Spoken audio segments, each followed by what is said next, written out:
was when I listened to the Drawing Black Lines one, because I remember as a kid when that CD came out, like I listened to music before that, obviously, but you guys and Living Sacrifice and POD at the time were the bands that got me into the music I still like, compared to like before that I was listening to DC Talk or Audio Adrenaline or I would listen to like Korn if I was like really rebellious. So that I remember getting that CD and that being one of the first ones that was like got me into stuff I still enjoy today. So it was awesome to hear the story of all the behind the scenes on your podcast. Yeah. That's cool. Thanks, guys. Yeah, sure. So, all right. Well, Andrew, can you give us a little bit of background as to who you are, where you grew up, and maybe some religious background too? Fill us in on some of those areas. Yeah, thanks for having me on, guys. Sure. My name's Andrew Schwab, and for those of you listening that don't know anything about me or why I would be on this podcast, I started a band quite a while ago called Project 86. And we were on Tooth and Nail Records, and for a time we were on Atlantic Records. We've shared the stage with some notable acts over the years, Linkin Park, POD, Switchfoot, 30 Seconds to Mars, Seven Dust, many others. And so I've made my living, and I've been a full-time creator my entire adult life. Doing music, doing graphic design. I've been an author. I've authored 7 books. I also host a podcast now called Pioneers Podcast. And so I've had some interesting journeys throughout Christian culture, and I would consider myself to be, a full-time creative. Also, from a Christian standpoint or a faith-based standpoint, I was raised Catholic, and I grew up on the East Coast, not too far from where you guys are located. I actually grew up in Pennsylvania, and we were neighbors at one point. When I was in high school, I lived in the Baltimore area in a suburb called Severna Park. Some of you listening may be familiar with that suburb. And so I spent a couple of years there during my high school years, formative years, and then I moved to the West Coast with my family when I was in high school, at which point I became a born-again Christian. Prior to that, I was raised Catholic when I was in Pennsylvania. And I became a Christian during, I guess, the evangelical boom of the early 90s, which carried all the way through, I think, to the aughts. But that saw me get involved in a pretty prominent youth ministry and church here in Southern California, where I met a lot of fellow musicians who went on to start bands. And this was in the beginning of the Tooth and Nail scene, especially in SoCal. So my band, Project 86, was birthed out of the very early days of Tooth and Nail. And I actually went to church with some of the guys from the Supertones and a bunch of other bands that were on Tooth and Nail. So through networking and mutual friends, I started the band, birthed out of that scene, basically. Back in the early mid-90s. And now when you were getting started with Project 86, and you were one of the first bands that we started listening to when we were getting into high school and those sort of things as well, and along with the Supertones and that whole Tooth and Nail scene. And I've been listening to the Labeled podcast. I don't know if you've checked that out, Andrew, with and I love how they've been talking about the early stages of Tooth and Nail and how there was such a lack of creative music in the Christian world and in the Christian scene, and Tooth and Nail was really on the front end of that, bringing about all these other bands that we know about today, like Under Oath and Emery, and even the new ones that are coming in. But beyond that, but can you talk a little bit about the lack of creativity in the Christian music world when at this point in the 90s when you guys are getting started? Yeah, we were really on the front end or on the cusp of a lot of things during the foundational period, I'd like to call it, of what would be relevant faith-based music, and especially on the rock side of things.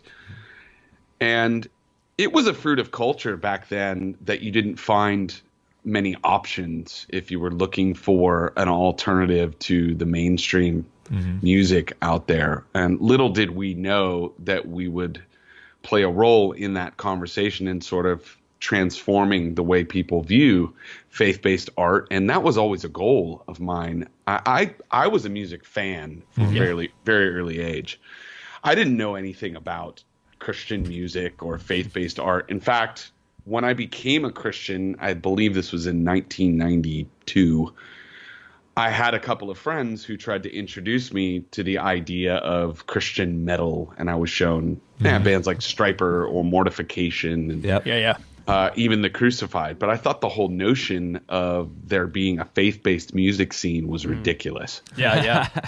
Because how does one believe in Jesus and still authentic authentic art? I remember in high school people being like, "Oh, you listen to a hardcore band that is a Christian, where they scream Jesus all the time." Like I remember getting those comments all the time, so I get that. Yeah, and so a couple of the bands that really spoke to me and transformed the way that I perceived the idea of doing something authentic and still being a person who was speaking in some way about their faith were The Crucified and a band called Focused that was on Tooth and Nail. And those were the Pillars of the Humanity record by The Crucified and the Bow record by Focused were two albums that I really gravitated towards. I just thought it was really interesting that the authenticity actually came through, and yet it didn't compromise the art. And so I felt like in being a fan of music, and I wasn't one of these people that ever threw away my quote unquote secular music. I always thought that it was possible to like what you like as an artist or as a fan, and still appreciate the art without having to have it infiltrate your worldview, so to speak. Because at the core, it was entertainment. And so one of my goals in starting a band and starting to play music was to enter into that conversation of what is faith-based art, where in ourselves as consumers and as fans of music, where are the lines drawn between the sacred and the profane, and are there some more complexities to that conversation than I think were happening back when we started, which was in the mid-90s. The idea here was, to me, that it is possible to be authentic in the music that you're creating or the art that you're creating, and not just be a lame or cheesy alternative to quote-unquote secular music. I never really wanted to be, as an artist, just an alternative to the mainstream. I wanted to be a legitimate artist and to have a legitimate band that hopefully would be received objectively by people, and not just a lame interpretation of something else that was out there that wasn't Christian, if that makes sense. Yeah, I remember like our youth pastor would be like, "Oh, you guys like Slipknot? Well, here's Demon Hunter. Check them out." Like the equivalent of the secular version of this band would be whatever Christian band that they could think of. So I understand what you're saying. But there was also a whole industry of like the mainstream market trying to make bands for the Christian version of it, where it was so refreshing to find bands that were just like, "Oh, this band's good. Doesn't matter." And they happen to actually also believe what I believe, which makes it even cooler for me. Like that's the difference, where there were like some bands that would be out that was pushed out to market the popular version of in secular culture, which I don't know if we see that as much today, but back in the 90s, like that was definitely one of those things when you guys were starting. Definitely. And you hit on a good point there, and that is culture in general has evolved so much, especially in the last 5 years, where that line there is a little bit more blurred. But for many decades even, it was such a marketing thing to be an alternative to the mainstream. And so the idea of Christian rock or Christian bands was really meant to be sold to parents of youth group of their kids who they would send to youth group, who they didn't want listening to such dark music. And during the time that we came up, heavy music and darker music or rock music, that was one of the biggest genres in the mainstream. Right. And so there were so many parents that were concerned about their kids listening to this dark music that was associated with all of these awful things in culture. And so Right. Yeah. here's a safe, family-friendly alternative that you can buy in a Christian bookstore that won't teach your kids to go out and do drugs, basically. Yeah. And so we never really wanted to be marketed that way, but inevitably in being a part of Tooth and Nail, we were marketed that way. So here's a band. If you like Korn, or if you like all of these other heavy bands, here's Project 86. Yeah. You know, and we always thought that was so lame to be marketed that way. You know, but inevitably that established part of our fan base as well. So it was a double-edged sword, Right. because so many kids that came from that Christian scene or came up in youth group were exposed to our music because we were a safe alternative, essentially. Yeah. Well, how do you, being marketed that way, but also at the same time being able to become popular a little bit through that marketing, how do you balance being creative and authentic with the business of the fact that you're part of Tooth and Nail at the time, and then you eventually go into Atlantic and you go on other record labels? And I know a little bit of the story of Truth is Heroes album and some of that stuff. So how do you balance those two of being creative in your art while also still being part of this business? Well, again, I started doing this thing because I wanted to stretch the narrative. I really wanted to engage with culture in such a way with the art that I created to redefine that whole conversation and blur those lines, so to speak. Not just be a Christian alternative, but to actually be a legitimate artist and band who had our own sound. If you put on a Project 86 album, we definitely don't sound like we're the Christian Korn or Christian Tool or Christian name X band that's out there, right? Right. So that was always a goal, so that when someone would listen to the music, they would say, wow, this is great heavy music. I really love this. What are these guys all about? And then within the lyrics, there's never anything overt, and every song isn't directly about something spiritual. It's more about being authentic and communicating emotion and experience through, just through the lens of artistry and creativity. And there was always a poetic element to it. And so what we found, though, as the band grew in popularity, as we started playing more shows in the mainstream and doing tours with artists like I mentioned, some of the larger acts that were popular during the early 2000s, like Linkin Park and 30 Seconds to Mars, etc., was that the Christian association that we had was never going to not be a part of our conversation and our perception. And maybe if we had built our band a little bit differently, the music would have been received a little bit more objectively. But we did find that in moving to a major label, as the band grew, that we were being exposed to this larger audience, and we were, albeit in a painful manner, engaging that stretching of the conversation because we were on a major and we were doing all of these tours. But that's something that we've always fought with. And it's always been a battle to be perceived as a legitimate artist when, the Christian rock tag is associated with us. Yeah. And so I found the way to transcend that throughout my career is to just continue to be honest in the way that we go about approaching the art and the lyrics. And hopefully that has, throughout our career, added an element of authenticity to the art that we put out. Yeah, that's awesome. And so you've had this creative outlet for so much of your life, and now, as you mentioned before, you started a podcast called the Pioneers Podcast, which is all about being creative and expressing yourself artistically, and however you feel led to express yourself. So can you talk a little bit about the importance of pursuing creative things and also being willing and able to try new things and not knowing how it's always going to work out? How has that affected your life or benefited you throughout your experiences?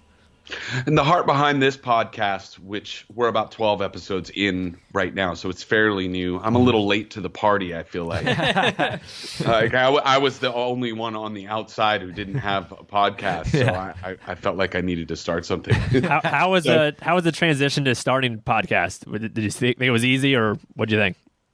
It's definitely a different voice, a different creative hat. There's a learning curve there, just getting comfortable with how you speak to an audience in that setting with that type of media. I feel like I'm growing with every episode. Just in the way that I communicate, learning to be succinct, make valid points. The one thing that I tried to do with this podcast is, because there's so many podcasts by dudes in bands out there, the question I ask myself on the front end is, how can I make something that's unique and not like so many of the other ones that are out there that are more of a musical bent?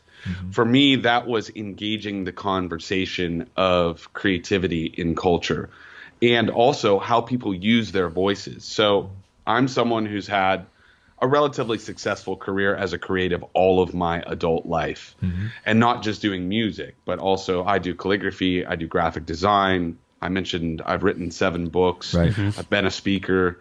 I've been a journalist. I've done a lot of different things and worn a lot of creative hats and accumulated a lot of experiences, stories, and wisdom along the way, mainly through failure and through, all the growth process that's involved in that journey. But I wanted to take all of these stories and not use them just as entertainment, but as a teaching tool. Because everybody in culture today is trying to use their voices in some form to be heard, whether you do your own podcast, whether you are active on social media, whether you're trying to write a book or play music or start a brand or a charity or an organization. Everyone is trying to make their voices heard in some form. So how can I take everything that I've learned and use all of the relationships that I've developed over the years to create this convergence of stories of successful self-made creatives to help inspire, instruct, and educate other people on how to use their voices more effectively. And so all of that's a fairly long-winded explanation, but all of that is the heart behind the podcast. And I feel like not a moment is wasted on the podcast. I put a lot of time and effort into really researching and scripting out the episodes in such a way so that when people are giving me their time, they're getting something wholly inspirational and wholly practical to take away with them.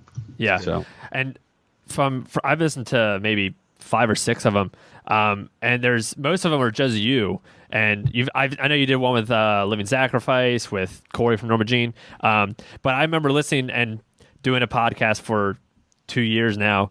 I remember thinking, like, man, I'm so glad I don't have to do it by myself. And I was impressed that you could just do it without talking to anybody else and just be able to tell like great stories. But that probably goes back to being an author and everything else you do.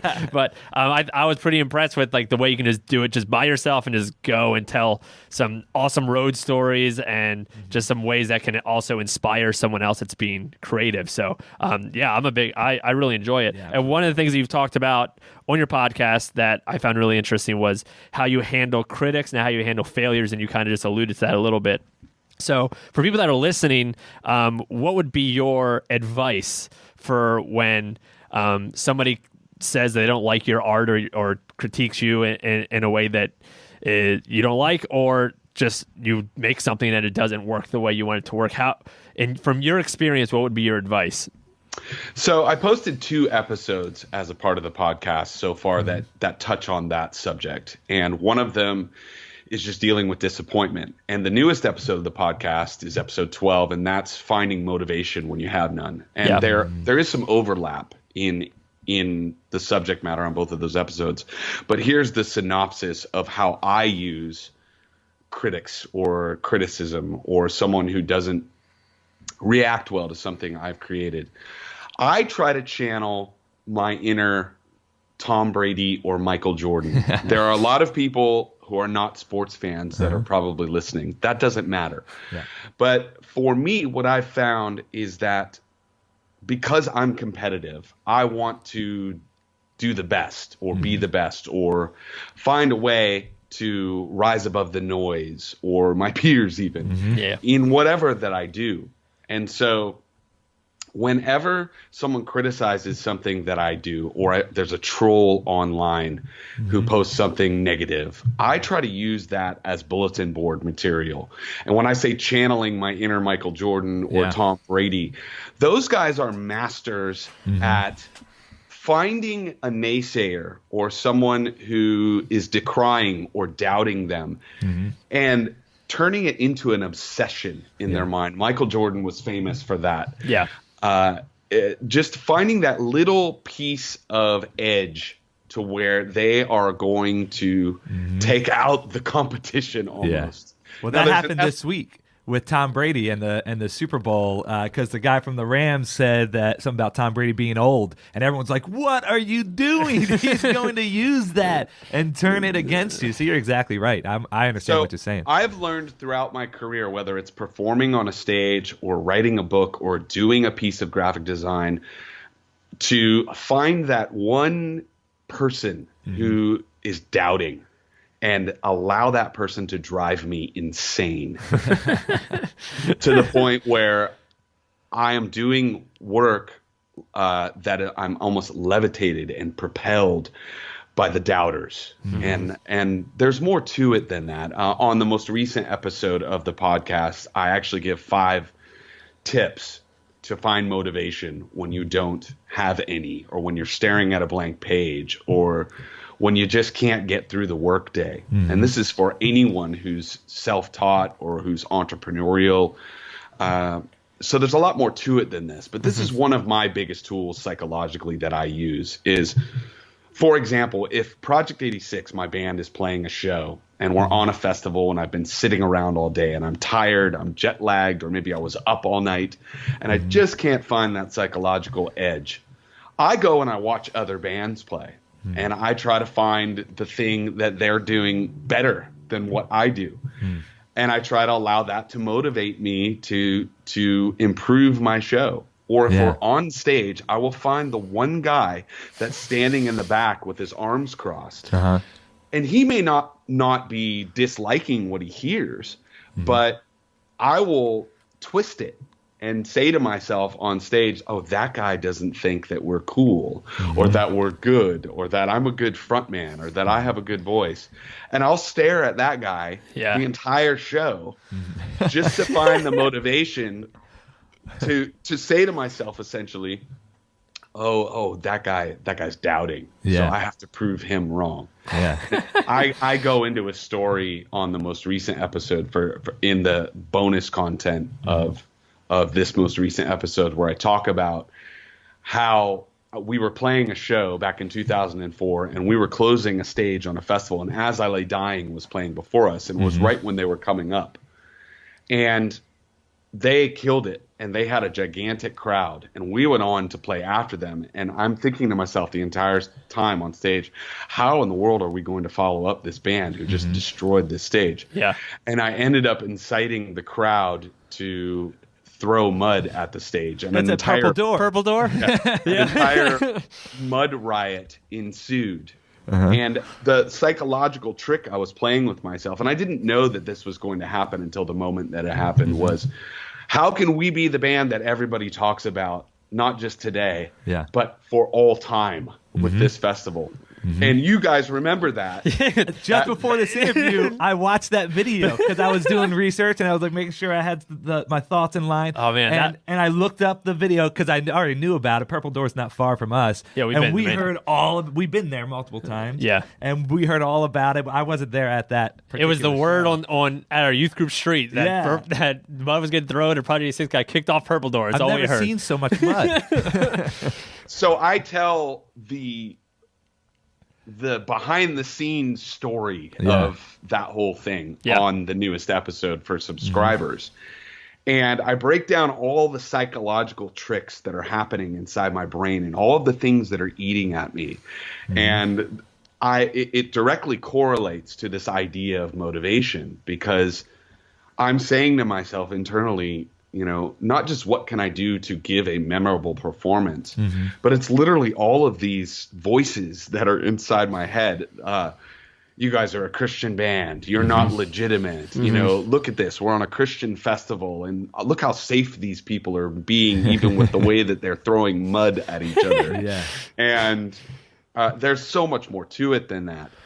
But it led me to just say on stage, oh, you all are so polite for not throwing mud at me. Yeah. I would never want that. And it was a direct challenge to the audience to engage this whole inner monologue that I was having at the time. Yeah. And the stage got entirely destroyed. And then I go into all the aftermath of it and all the things we dealt with afterwards. And how it ended up that we repaired the bridge with Purple Door.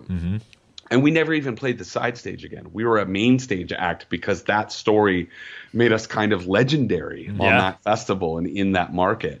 Yeah. And we had some incredible shows, and we went from being kicked off the festival for the following 3 or 4 years to repairing the bridge, doing what we needed to do on our end to make it right with the production company from a business standpoint. Yeah. And then I was actually on the cover of the program to the festival 5 years later after the event.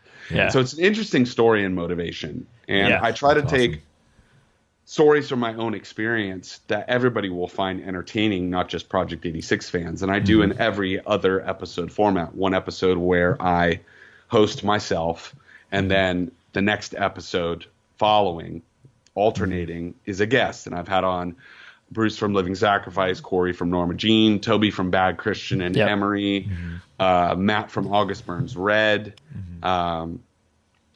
a great array of musical guests. And I hope as the podcast grows, this is my goal, not just Christian guests, not just musical guests, but all different types of self-made creators, entrepreneurs, performers who have made a living doing something that they do, carving their own niche in culture. And so I'm hoping that the podcast, the further it goes, develops this reputation for this is the place to go if you're a self-made, self-taught individual who's trying to break into culture in a new way with your voice. That's awesome. I think your point with motivation is really key, because it goes to who you are as a person and being self-aware of what motivates you. Because I'm competitive, like you're competitive, but not everyone has that.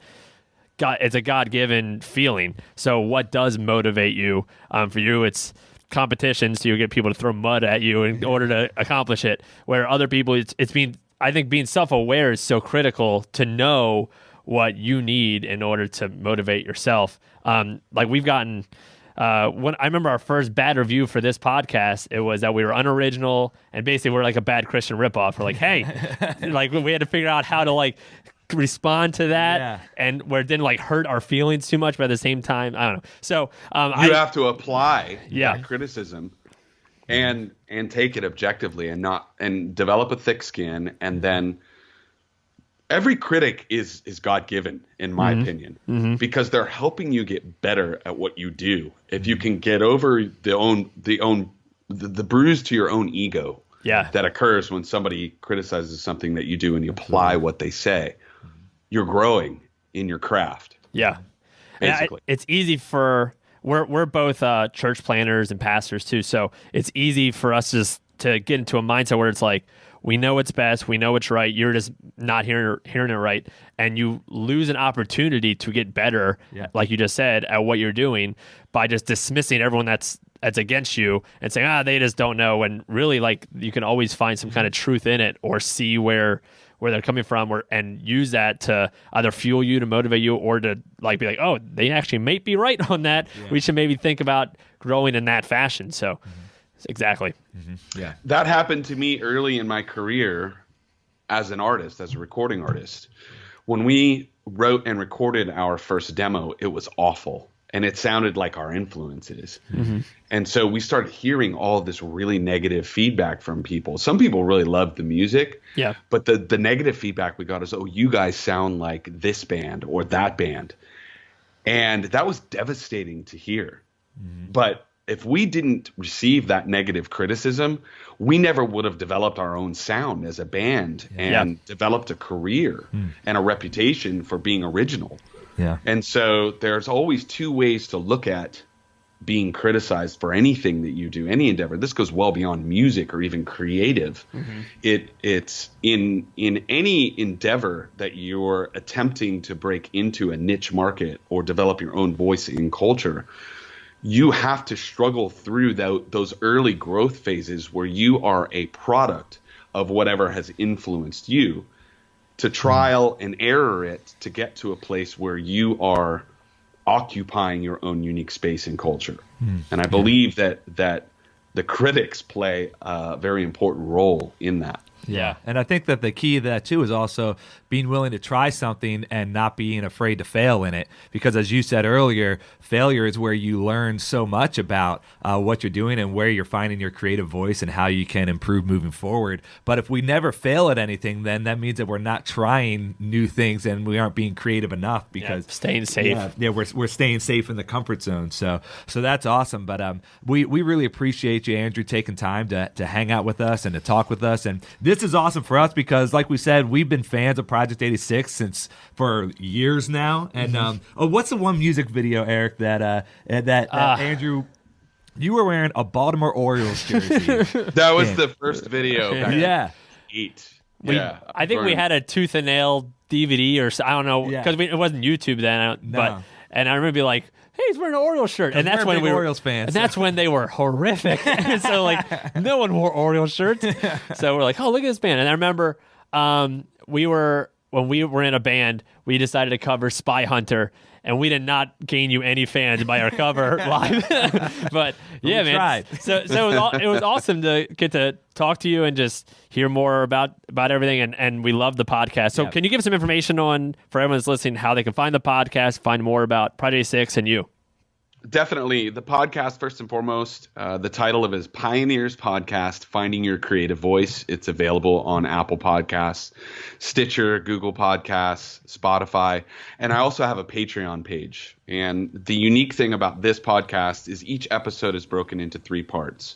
The first part is the basic format. It's available for everyone, and it contains high quality content. It's not just a hook to get you into the bonus content, because I realize that a lot of people will just listen to the free version and that's it.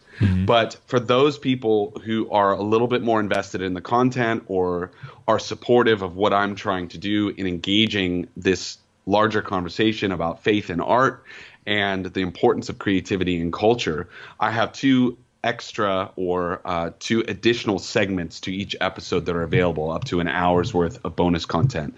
And I try to give increasing value to each level of content. So if you subscribe to the podcast by going to our Patreon page, and it's Pioneers Podcast, Finding Your Creative Voice on Patreon, or you can just visit us on any social media platform, Facebook, Twitter, Instagram. We're all over all of those. You can find more information on that. But if you subscribe on Patreon, I give a phone call to every person that subscribes to talk a little bit more about what we're trying to do or what I'm trying to do, and to also hear personally what that individual, that subscriber, is doing creatively in their lives to engage culture.